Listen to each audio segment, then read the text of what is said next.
নামাজটা ছাড়েন না, যত পাপ করছেন করেন, আমি বলি নামাজ ছাড়েন না।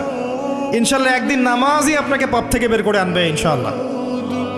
শয়তান আপনাকে হতাশ করতে চাইবে, শয়তান আপনাকে হতাশ করতে চাইবে যে তুই তো গার্লফ্রেন্ডের সাথে কথা বললি, রাতের বেলা পর্ন দেখলি, তুই তো ফ্রি মিক্সিংয়ে আছিস, তুই মাদকদ্রব্য খাচ্ছিস, তুই কাজে ফাঁকি মারিস, তুই ট্যাক্স আদায় করিস নাই, দুর্নীতি করছিস, তুই আবার নামাজ পড়বি কেন? শয়তান আপনাকে এগুলো বোঝাবে কিন্তু যে নামাজ তো আমার সময় পায় না, আমি তো অনেক পাপী মানুষ।